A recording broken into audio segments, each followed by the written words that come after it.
Bien, donc passons de Strasbourg à Nantes, donc avec Xavier Rio, qui va nous parler de l'ADN, dents et maladies.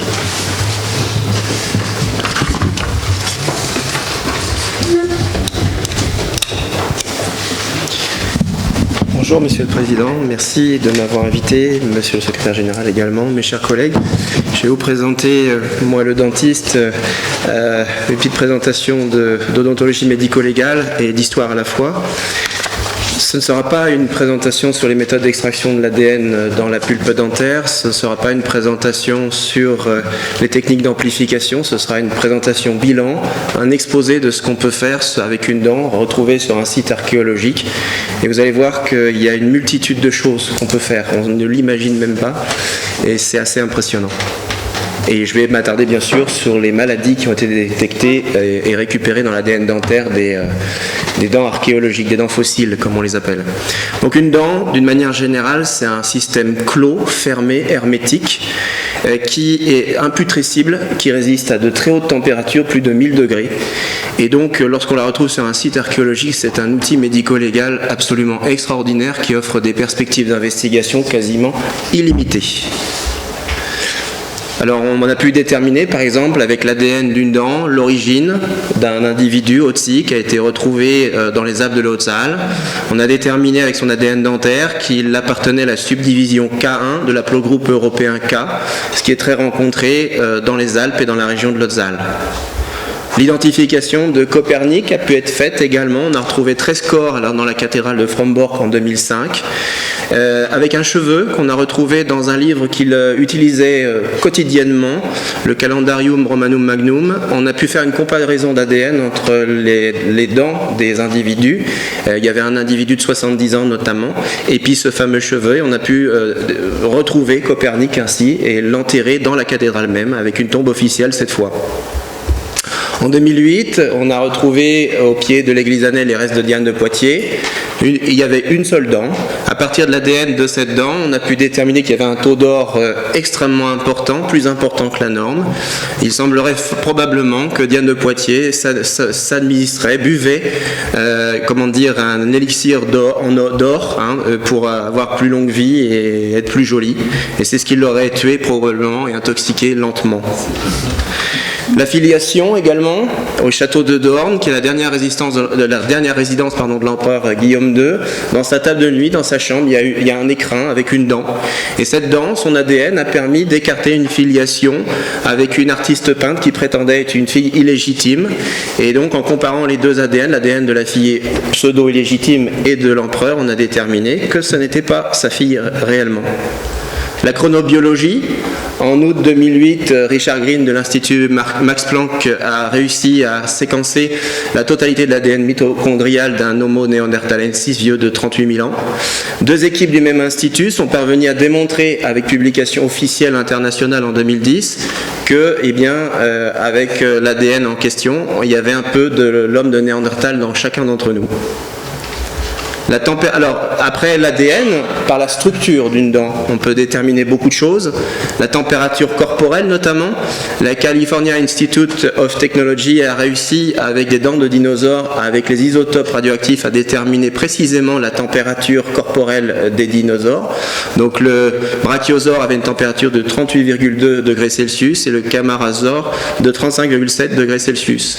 L'origine géographique, en 2011, on a exhumé 54 corps de vikings dans le Dorset qui avaient été tués par des Britanniques locaux. Et donc, à partir des isotopes radioactifs, on a pu également déterminer leur provenance, et notamment que l'un d'entre eux provenait du nord du cercle arctique. Le déterminisme de l'âge, en 1976-1977, la momie de Ramsès II est venue au musée de l'homme pendant 8 mois et ils ont procédé à une batterie d'examens, notamment des radios de face et de profil.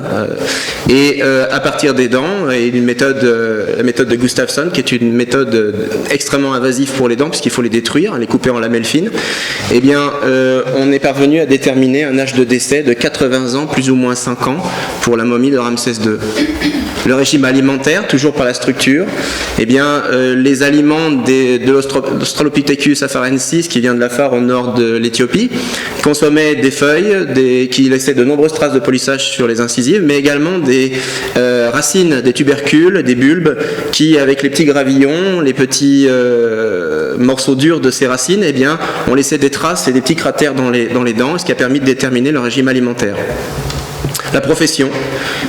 Une momie de Grenoble, du musée des Beaux-Arts de Grenoble, a été étudiée, et donc elle présente une échancrure à la base des incisives, et on a pensé au début que ça pouvait être une couturière qui cassait son fil avec ses dents, mais après examen, et de l'origine notamment, puisque c'était assez proche de statuettes du Congo, eh bien on a pensé qu'elle dilacérait des fibres de racine Mugvisa, qui est une plante qui a des vertus hallucinogènes, ce qui lui confère des activités de clairvoyance à cette femme. Bon, les identifications célèbres, Hatshepsut, la reine égyptienne, récemment, on a retrouvé une momie avec une dent brisée, une molaire brisée, on a retrouvé le fragment dans un vase canopé qui portait son nom, et donc on a comparé, on a mis bout à bout, et ça coïncidait, c'était bien la reine. John Wilkes Booth, le meurtrier de Lincoln, qui a été identifié à partir de 2 dents soignées 2 jours avant sa mort.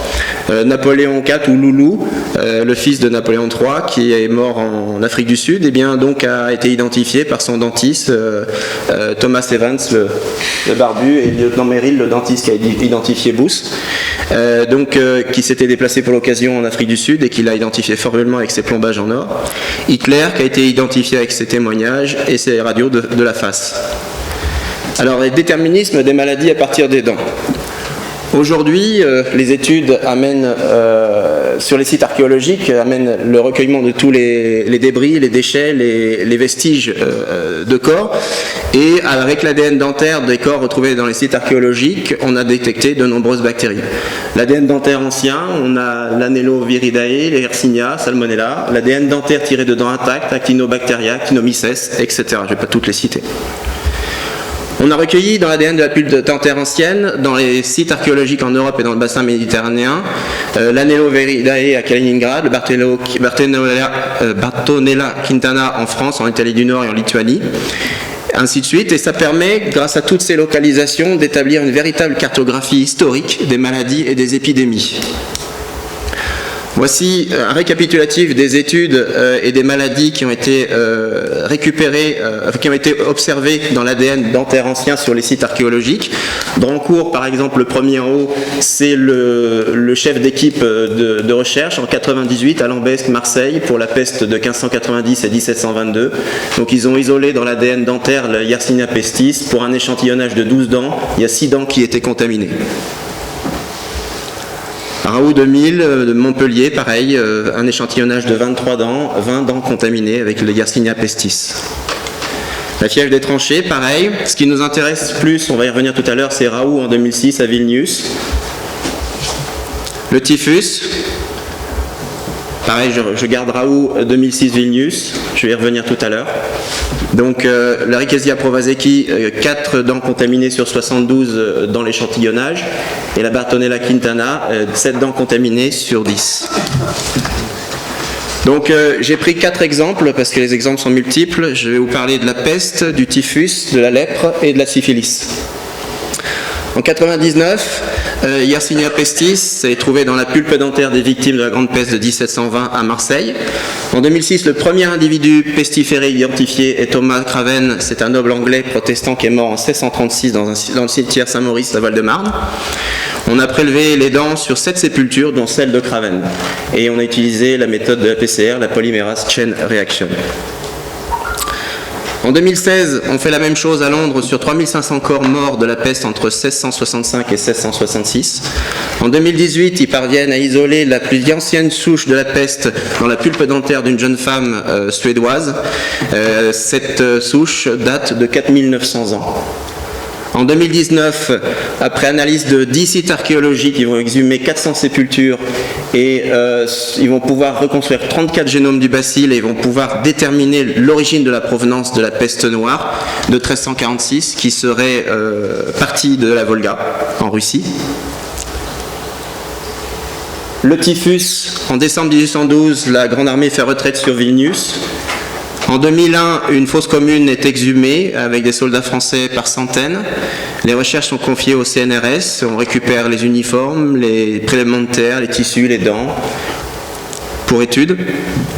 On étudie les dents de 35 soldats à partir de la pulpe dentaire et on détermine la présence de la Bartonella quintana dans 7 corps et du Rickettsia provazeki dans 3 autres. Autrement dit, après examen, 30% des soldats enterrés à Vilnius souffrent de maladies causées par les poux et en seraient morts.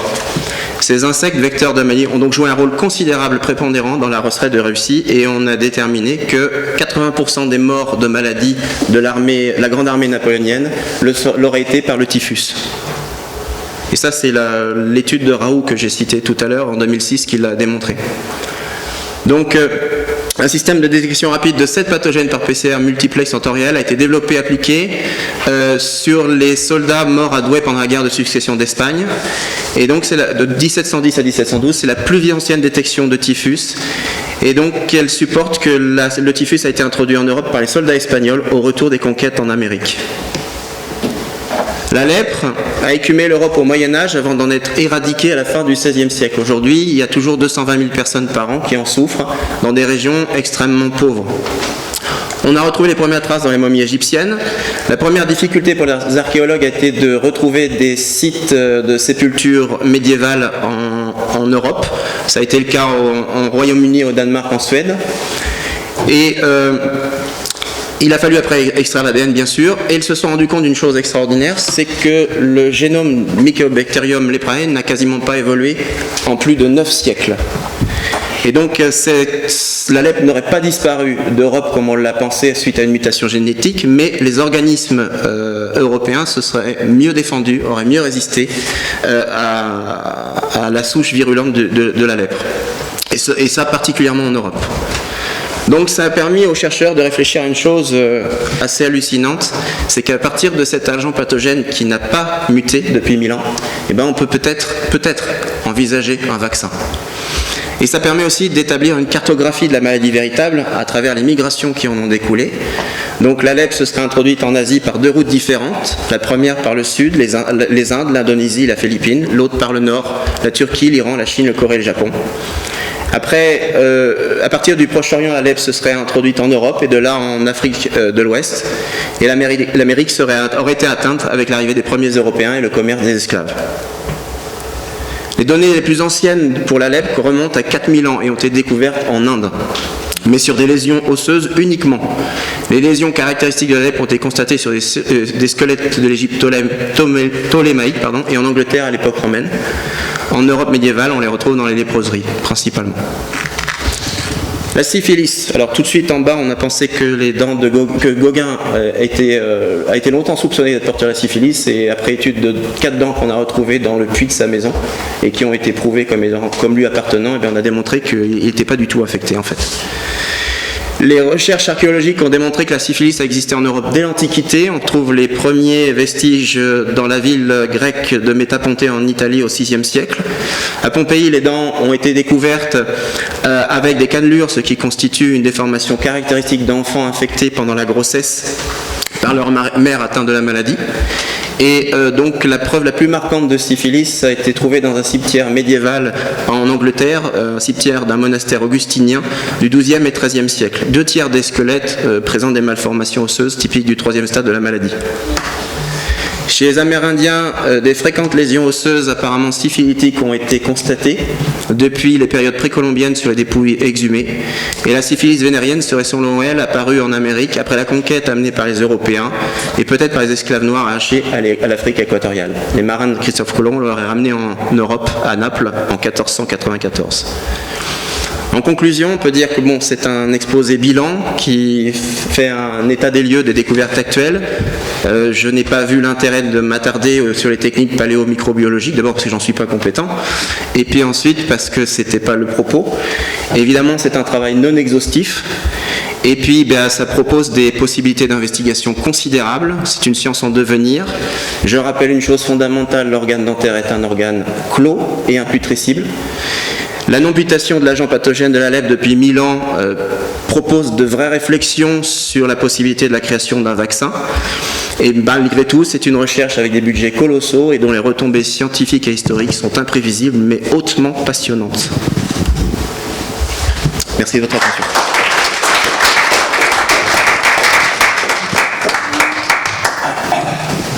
Michel Germain.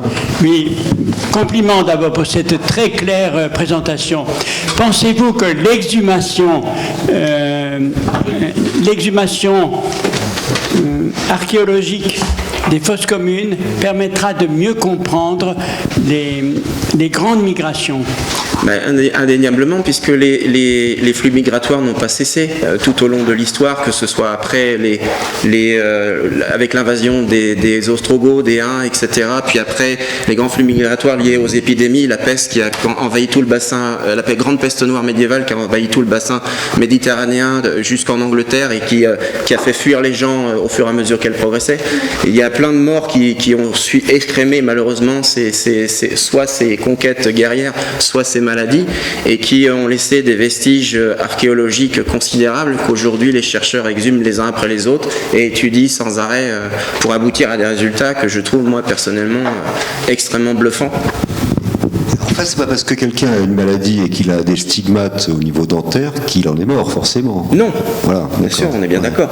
Il y a des rois de France qui ont eu la variole, qui en ont échappé, il y en a d'autres qui en sont morts. Les symptômes au niveau dentaire ne sont que des symptômes, un signe clinique, rien d'autre. C'est pas ça qui a provoqué la mort de l'individu. Pas forcément. Mais par contre, quand on les retrouve des siècles après, c'est un sujet d'étude qui est fantastique parce que on lit dedans plein de choses qui nous renseignent sur ce qui s'est réellement passé à l'époque. Oui, micro. Quand on exhume un crâne qui a plusieurs dents d'un homme qui est mort de la lèpre, est-ce que toutes ces dents possèdent les stigmates de l'atteinte par la lèpre, ou bien est-ce qu'on peut porter une maladie et avoir une dent normale?